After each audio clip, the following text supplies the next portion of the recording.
Bom dia, boa tarde, boa noite, or whatever the case may be. My name is Marcus, and I am the host of the Black Brazil Today YouTube channel, as well as the blackbraziltoday.com blog, where I analyze Brazil from the perspective of race. So tonight I wanted to revisit a tragic story that I posted a few years ago. I had to deal with this story because it, it's hard to believe that 3 years have passed, since this happened. Um, I can say that for me, it seems like, well, it doesn't seem like it's been that long, but I'm quite sure the mother who lost her child in this unfortunate incident, I'm quite sure that 3 years probably, I don't know, I can't imagine how she must feel. Maybe it feels like it was just yesterday because, you can never really put into words how you feel when you lose a child. On the other hand, she might feel like it's been an eternity.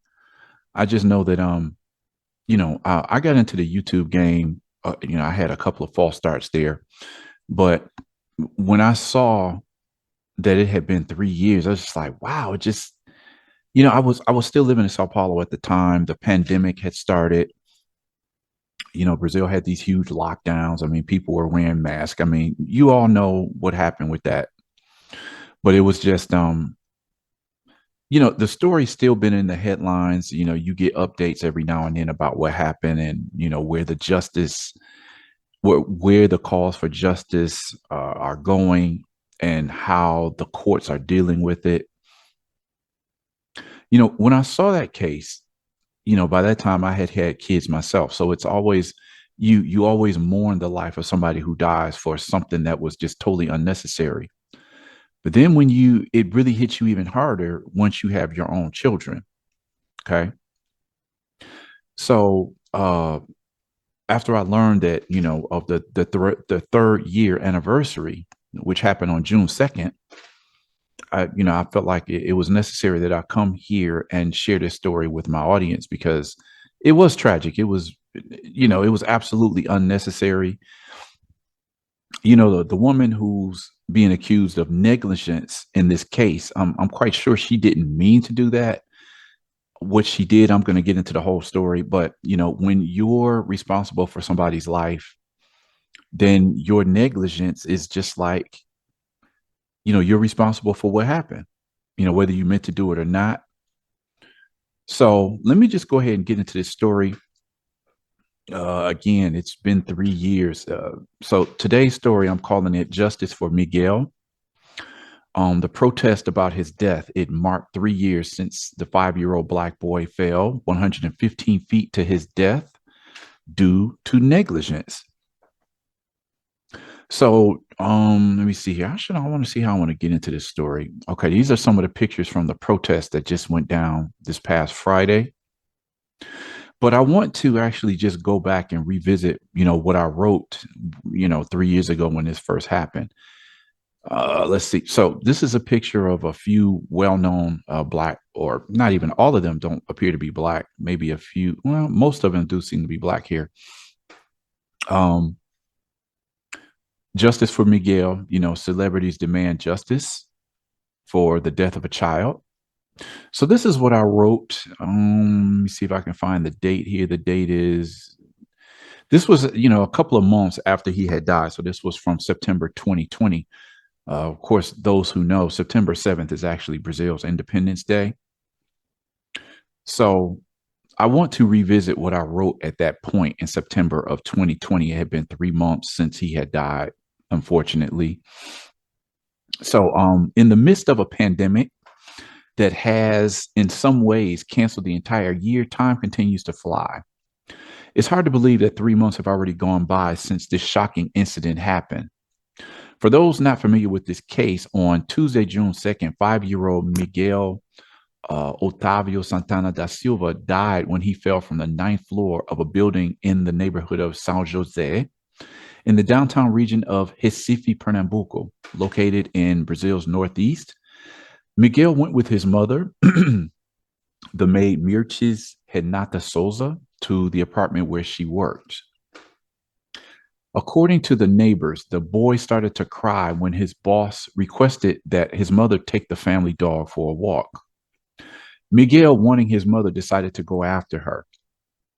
He ended up leaving the apartment, getting on the elevator by himself with the consent of Mirchi's employer, who at that point was responsible for him. He ended up getting lost in the building. Um, he then fell from the ninth floor of a height of 35 meters or 115 feet. Mirchis's employer was arrested the next day on suspicion of manslaughter, in which there is no intention to kill. But typical in what happens in many cases in Brazil, she paid bail, she walked out of jail, and today she remains free. It is 3 years later. She's still responding to the crime, free. The case has outraged many in Brazil, a country in which people have long been accustomed to seeing the rich and elites walk away with crimes for which the poor would probably be immediately punished. The case hasn't died down since the child's mother has always been or has also been receiving the support of numerous activists and celebrities calling for justice for the child's death. Besides the issues of rights and power, rich and poor, people have also connected the story with Brazil's legacy of nearly 5 centuries of slavery and racial injustice, as we see a situation in which the perpetrator is white while the victims are black. Similar to the slavery era, we see a situation in which a black mother wasn't able to take care of her own child because she was taking care of her master bosses. Well, in this case, it wasn't even her boss's child, but her dog. A shameful case indeed. As voices call for justice, they continue to scream louder and louder. I will keep my eyes on this case. Okay. So this is the Mirchis and her son Miguel. This is the woman Sari Gaspar Corte or Corte Real, who was responsible for the child's death. This woman was actually the wife of the mayor of one of the cities in Pernambuco. Um, just tragic.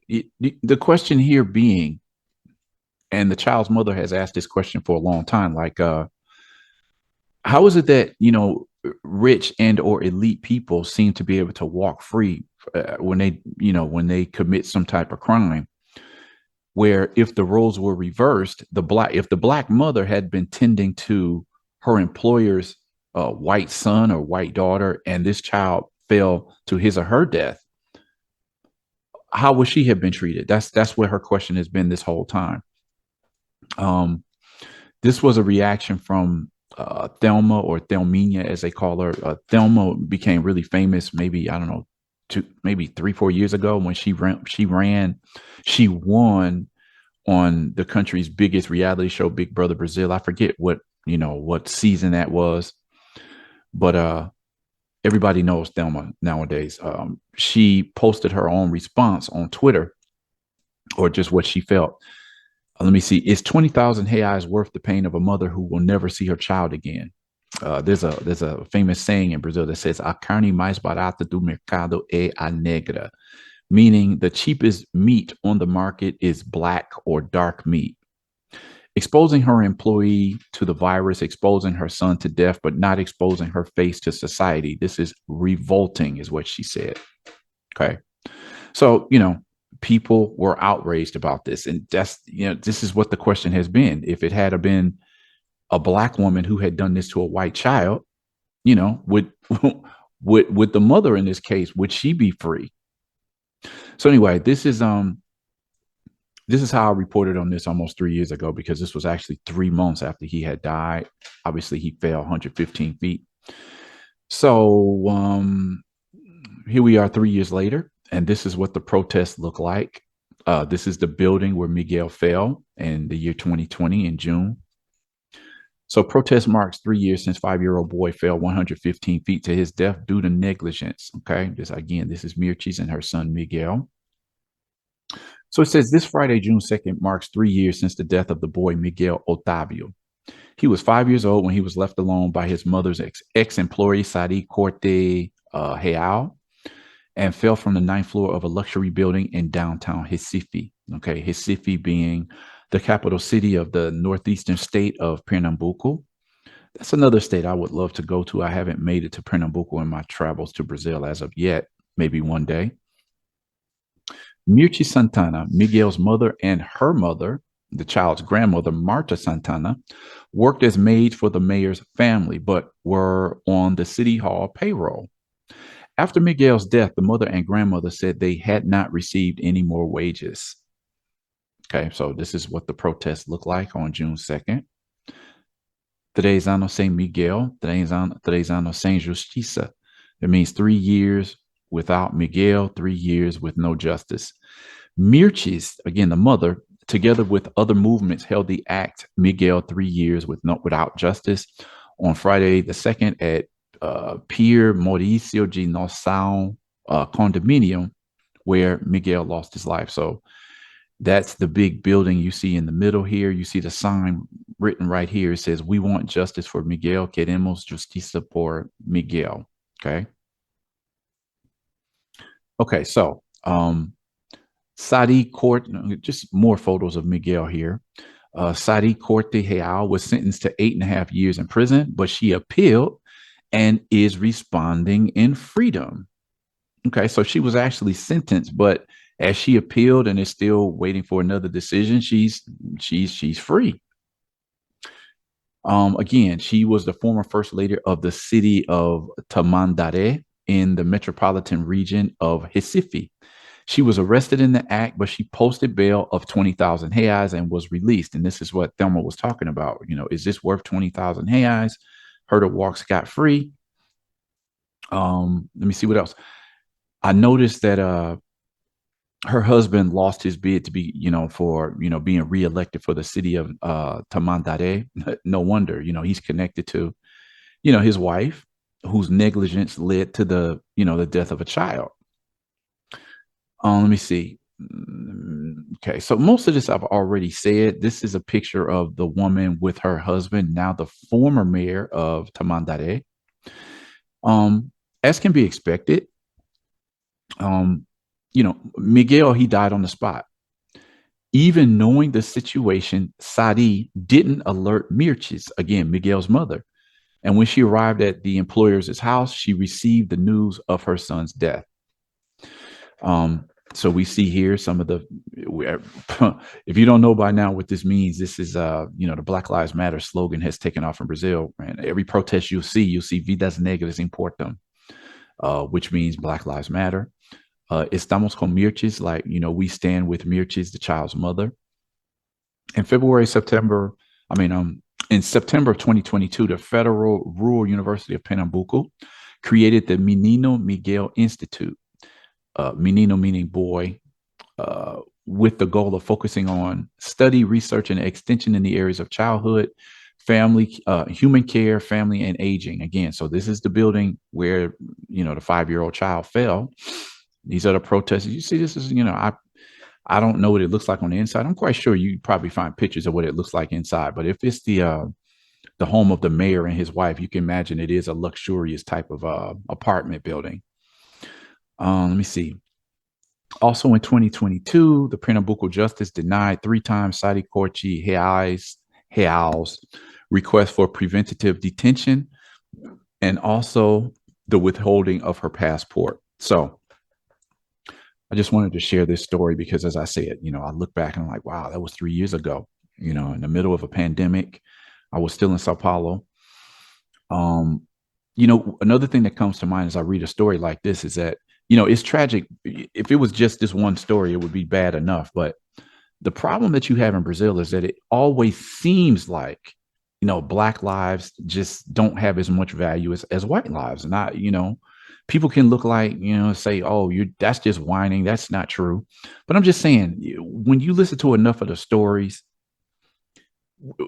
I don't see how people can deny that the possibility that that's the way authorities look at the situation. Um, we've seen it oftentimes when I remember a story I did back some years ago where this former white female model, she got strung out on crack. She was living in, crack infested areas. She totally just lost what she, how she used to look. You can tell when somebody's been on drugs for a while.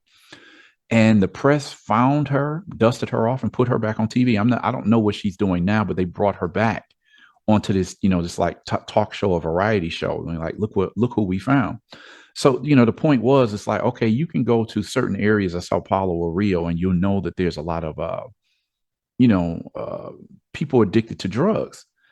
And I remember one famous meme. It was like, okay, so out of all these black people that you see in the streets that may be addicted to some type of drug, you step all over them to get to this former white model. We've seen examples of this over and over. Um, the negligence that I see is just, I mean, if you read enough stories, you will come to the conclusion like, okay, it just seems like a black life is not equal to a white life. Um, some of the things that you see happen in Brazil are just outrageous. Some of them will just bring tears to your eyes, like, oh my God. Again, I like to quote this, but I think it was 1999, Spike Lee put out this film called Bamboozled. I don't know if you've ever seen it, but it didn't gross a lot of money, but that was an incredible movie if you really know the message that he was trying to get across. But the late Paul Mooney played a character, a comedian in that film, and he says, why do they treat us like that? And often when you hear stories like this, you have to wonder that. I remember a story, I don't know if it was 2013, 2014, but this black woman had got shot down by the police. Again, black bodies constantly fall on the ground in Brazil. When the whole thing is, they don't go into middle class majority white neighborhoods with their guns, firing. They go into majority black communities where it's mostly poor black people, and they're going after a certain person, a drug trafficker or something, and they just go in indiscriminately shooting. They don't care who gets in the way between their target and who the bullet ends up catching. And this black woman caught a bullet. She fell to the ground. The police picked up her body and threw her in the back of the police van. And as they pulled off, I'm assuming they were going to take her to the hospital. But as they pulled off, her body fell out of the back of the trunk.